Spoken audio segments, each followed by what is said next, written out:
Retro movie review, and this week it's going to be Innerspace, 1987.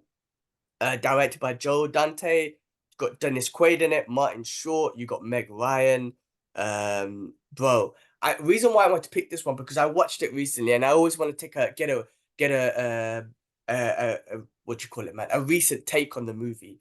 I know we watched these movies long time ago and whatnot, but to give a nice review on it and thoughts on it is always best to watch it again. And that's what I really want to do, like as a homework sort of thing. When we pick a movie, I want to try and watch it again throughout the week just to kind of pick on it and just give my thoughts on it. Now, again, another classic, great movie, almost like Ant-Man or something from back in the days or whatever. Scientific movie of nanotechnology. And I think the idea was to kill diseases within the body, right? Shrink someone to put them within the body so they can kill diseases and stuff like that. So you're talking about the advancements of medicine and technology and whatnot within the human body. But obviously you have bad guys who want to use that for weaponry and all that sort of stuff. What I found was amazing about this movie, the soundtrack was good. You got was it Sam Cooke? Sam Cooke, bro, yeah. Sam Cooke soundtrack. Dennis Quaid is hilarious. Meg Ryan, young Meg Ryan is absolutely stunning in this movie. Martin Short is hilarious in this movie. Yeah, and what made me laugh, there was always things that made me laugh, and I was like, this is again, I'm just picking on it, just as a fan and as someone who enjoyed it, is Dennis Quaid, when he was inside Martin Short's body, he was making bare incisions, bro, cutting this and cutting that. I'm like, you're killing this dude from the inside, bro. Like, I know you're supposed to be so tiny, but I swear a little incision in some artery or something would have made him lose. And he was cutting them up bare times inside, which made me laugh, bro, man. I was like, this is so, like, again, it's a movie. I'm enjoying it for what it is, but I had to pick on it. I thought, this is hilarious, man. He's killing him from the inside. But great movie, man. Great classic movie with them guys. What's your thoughts on it, bro? No, listen, bro. I think it's an amazing movie. It's one of my favorite movies of all time, bro. Like, in that era of movie magic and that era of the 80s. I mean, when did this come out? Innerspace. 87. 1987. So, bro, there's some great films that came out. It's the great ensemble of cast as well, which play a big part to it as well, bro.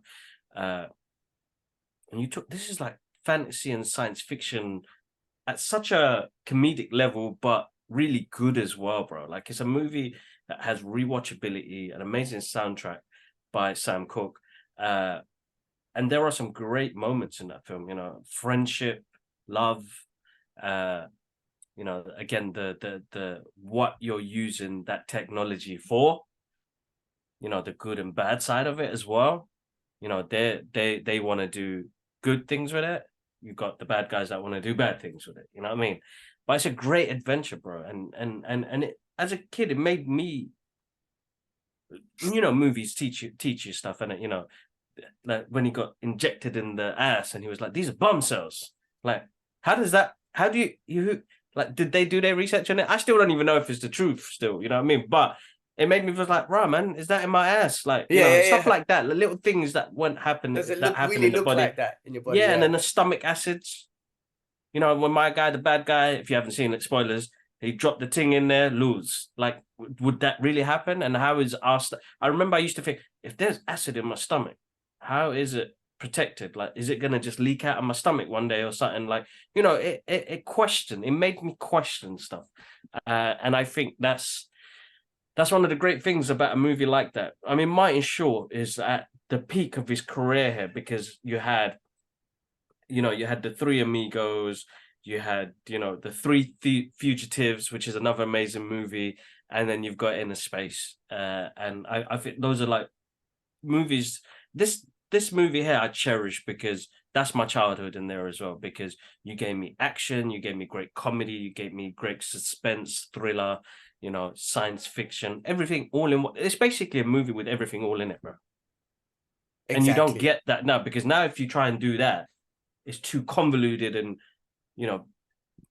the film critics would kill it, basically. Uh, Yeah. but I mean, as a if you fan, yeah, and if you think about the movie, it was very simply put. I mean, like a movie these yeah. days, if you was to do something like that, they would have to go into the details of technology and all this sort of stuff and complicate it too You much. don't But need to do that. I think that's yeah, what we we suffer now is yeah, that you're telling me too much. It's like the origins of, fucking David, the flute playing android, created let xenomorphs. it To go, this bro. day, Let will it go. really bother me, bro. Covenant, Prometheus. I don't need to know the origins because personally, the mystery gave me that, hey, shit, I want to see more of this. You know what I mean? The mystery of not knowing where they came from. Same thing with the Predator. I don't need to know where he came from. I'm just happy he's here, man, and fucking shit up. I don't need to know no origins and the intricate designs of why this fucking being was created or which planet he came from. I don't care. I just know that he's an interesting character. Then there's mystery there, and I think that's what movies back then had was mystery. I swear we saw something that other day. Jingle All the Way, bro. We saw that the other day. Yeah, the movie is so bad but so good. It's so cheese but so good. I actually thought about a story about Turbo Man and doing something like that. I'm gonna do a sketch later on, and I'll do it as something. But bro, the way it ended left me in mystery because I want to know what happened next, man. My guy was in the turbo suit. He gets carried away by people. Lock off. Film's finished. Same thing with Karate Kid. He gave the nod. Lock off. Film finished. What happened after, man? I want to know. There's a question that a movie asks, and I think Christopher Nolan did it with Inception. You know, you left it to an open ending. You could think whatever you want happen. You know what I mean? And these movies had that. I mean, Innerspace had a happy ending, but hold up, he had the chip on his thing. You had the two little people still there hiding. Open Same ending. thing. Exactly. I mean, this is what I'm saying. We spoke about this when we talked about Big Trouble in China. Like all those movies, you're gonna always hear us say. Actually, when you watch it now, it's cheesy. But again, you're looking at it from a 2023 eyeball to a Mm-hmm. 1985. You look at it, you're gonna say, "Oh, it was cheesy. It was this and that." But they were all great. Like all of them gave you character building. All of them made you love the characters. And by the end of the movie, with the open ending question, you're like, "Oh, I want to know more." Like, what do you mean that's it? With this one, it started off with Dennis Quaid being, I think it was an Air Force pilot or whatnot. He was drunk. Obviously, he was going for some PTSD and all that sort of stuff, right? Which is why Mm-hmm. they were calling him a disgrace to the force, if I remember correctly.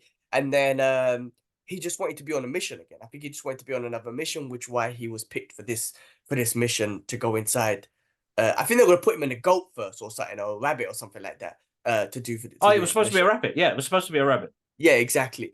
But yeah, no, I mean, it's so weird that those old movies can build character in an hour and a half movie, 90-minute movie. They could build a character building and make you love the characters, and then just end it in that way. It was just short and sweet. It was so good. I mean, they didn't go too much into the technology, and you look at the technology back then with their 8-bit computers and whatnot. You're just laughing, man. But it's still like just goes to show how advanced that they were thinking, or they were thinking about this back in the days. You know what I mean? And they really wanted this, and this technology might be working now or whatnot. They might be working on the same technology now.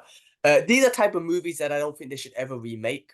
They're fun, they're No, no, enjoyable, never. great characters. There's nothing too hard at looking at it. Even when he changes his face and all that sort of stuff, like it just makes me laugh about how the hell did you change the structure of his face from the inside of his body, all that sort of stuff. Even when he's like, I need a drink it down for me, and I'll take some. It's like, bro, that just went through his saliva and his guts, and you're just gonna pick it up and drink. Like all these things are making me laugh. And I was also thinking, what if he takes a piss, or what if he takes a shit? Are you just gonna be there like listening to him, or would you flow out with the poo?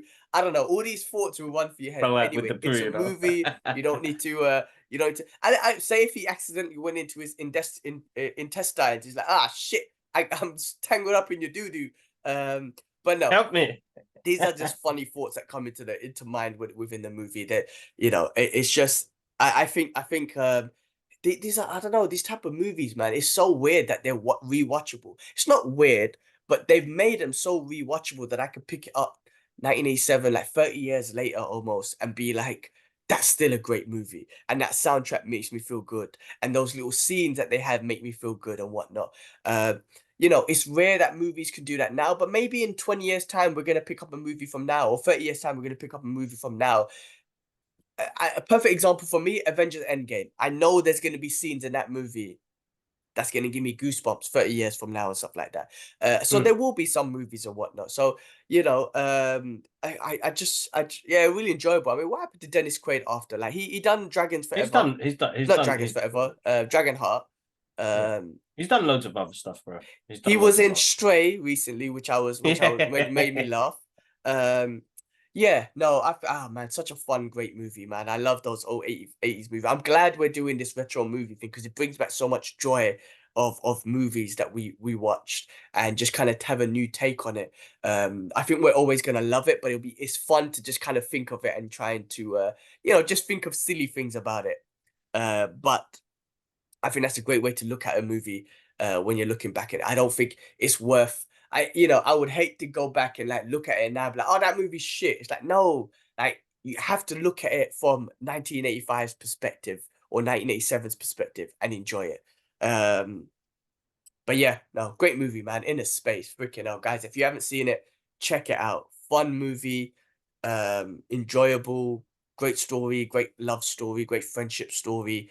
Great technology movie, advancing technology Hmm. movie. So much to it, man. No, exactly, bro. Awesome movie. It's one of my favorites, bro. I absolutely love it. Absolutely love it.